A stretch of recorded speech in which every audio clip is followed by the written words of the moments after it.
अवधूत चिंतन श्री गुरुदेव दत्त। गुरुर्ब्रह्मा गुरुर्विष्णू गुरुर्देवो महेश्वरा, गुरु साक्षात परब्रह्म तस्मै श्री गुरवे नमः। दत्त जन्मोत्सव प्रत्येक दत्त भक्तांना आवडता असणारा उत्सव। वर्षभर आपण या दिवसाची आतुरतेने वाट बघत असतो।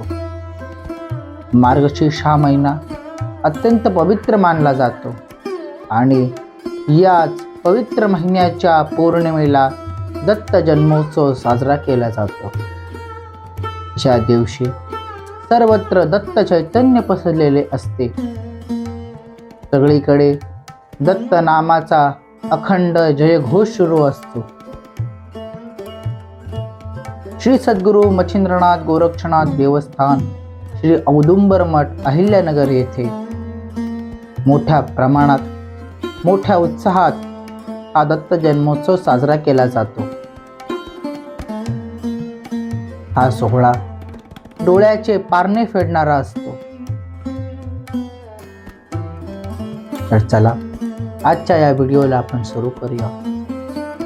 दत्त जयंतीच्या सकाळी श्रींचा महाअभिषेक केला जातो आणि याच महाअभिषेकाने या सोहळ्याला सुरुवात होते।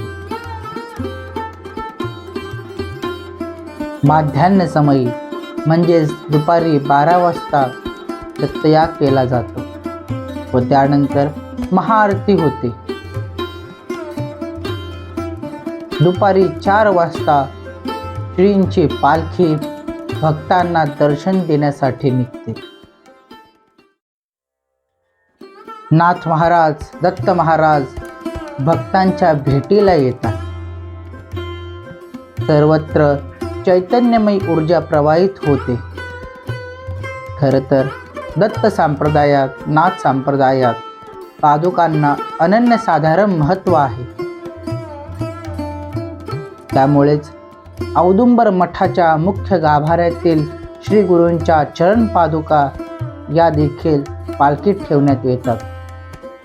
त्यामुळे सर्व भाविक भक्तांना या पादुकांचे स्पर्श दर्शन करता येते।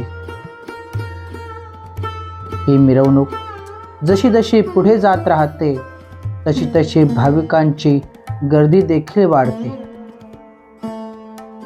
या मिरवणुकीत ठिकठिकाणी श्री गुरूंच्या पालखीचे पादुकांचे औक्षण केले जाते। पालखीवर पुष्पवृष्टी केली जाते। हा सोहळा अवर्णनीय आहे। प्रत्यक्षात अनुभवलेला हा सोहळा शब्दात वर्णन करणे खरंच अशक्य आहे। औदुंबर मठात साजरा होणाऱ्या मुख्य उत्सवांपैकी एक उत्सव म्हणजे हा दत्त जयंतीचा उत्सव होय। याचे कारण म्हणजे श्री सद्गुरू मच्छिंद्रनाथ गोरक्षनाथ महाराज यांच्या मूर्तींची प्राणप्रतिष्ठा ही आजच्या 26 वर्षांपूर्वी दत्त जन्मोत्सव सोहळ्यालाच करण्यात आली होती। त्यामुळे या सोहळ्याचे महत्त्व, या सोहळ्याचा आनंद, या सोहळ्याचा उत्साह अजून वाढलेला आहे। आजच्या 26 वर्षांपूर्वी या औदुंबर मठाचे संस्थापक गुरुवर्य दत्ताराम चौकटे महाराज बाबा यांच्या हस्ते करण्यात आली होती।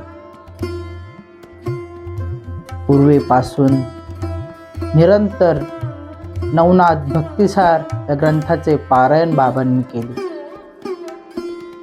आणि 40 वर्षापूर्वी लावलेल्या या बीजाचे रूपांतर या औदुंबर वृक्षात झालेले आपल्याला बघायला मिळते। त्यामुळे या सोहळ्याची, या दिवसाची आम्ही सर्व नाथभक्त अत्यंत आतुरतेने वाट बघत असतो। दिगंबरा दिगंबरा श्रीपाद वल्लभ दिगंबरा या जयघोषात ही मिरवणूक पुढे पुढे जात राहते. पालखी 5 ते 5:30 दरम्यान पुन्हा औदुंबर मठाकडे वळते. त्यानंतर भजन संध्या आयोजित केली जाते. या भजन संध्येत नाथगीतांचे दत्तगीतांचे कार्यक्रम होतात.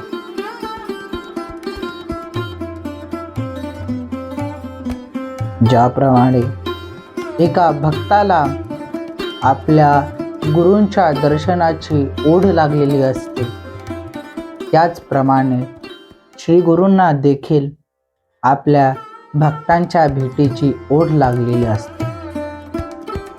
त्यामुळे या दिवशी श्री गुरु आपल्या भक्तांना भेटायला बाहेर पडतात. हे प्रसंग अविस्मरणीय असतात, जे कधीच शब्दात वर्णन करता येत नाही. दत्त महाराज हे त्रिगुणात्मक आहेत, त्रैमूर्ती स्वरूप आहेत, करुणामय आहेत, भक्त वत्सल आहेत. यांच्या नुसत्या स्मरण मात्रेनेच सर्व पातके नष्ट होतात. मनात गुरुभक्तीची लाट उसळू लागते. मृदुंग टाळ घोळ भक्ते भावार्थी गाती. नाम संकीर्तने ब्रह्मानंदे नाचते. कोटी ब्रह्म हत्या हरते करिता दंडवत. लोटांगण घालिता मोक्ष डोळे पायात. गुरुभजनाचा महिमा नकळे आगमा निगमाचे. अनुभवते जाणते जे गुरुपदीचे अभिलाषी. प्रदक्षिणा करुणी देह भावे वाहिला. श्रीरंगात्मक विठ्ठल पुढे उभे राहिला. धन्य धन्य हो प्रदक्षिणा सद्गुरुरायाची.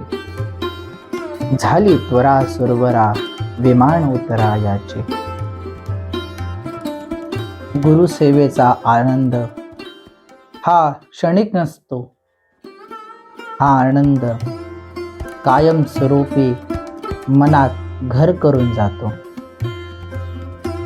सर्व नाथ भक्त या गुरुसेवेचा आनंद घेतात. हा नुसता आनंद नसून परमानंदाचा मार्ग आहे, जो फक्त आणि फक्त गुरु सेवेनेच साध्य होऊ शकतो. अवधूत चिंतन श्री गुरुदेव दत्त. अशा प्रकारे श्री गुरूंची पालखी 5 ते 5:30 दरम्यान औदुंबर मठ येथे येते. त्यानंतर दत्त महाराजांच्या जन्मोत्सव सोहळ्याला सुरुवात होते. त्यामध्ये नाथगीतांनी दत्तगीतांनी सर्व परिसर दुमदुमला जातो. संध्याकाळी 6 वाजता दत्त महाराजांच्या पाळण्याने हा दत्त जन्मोत्सव सोहळा मोठ्या उत्साहात संपन्न होतो.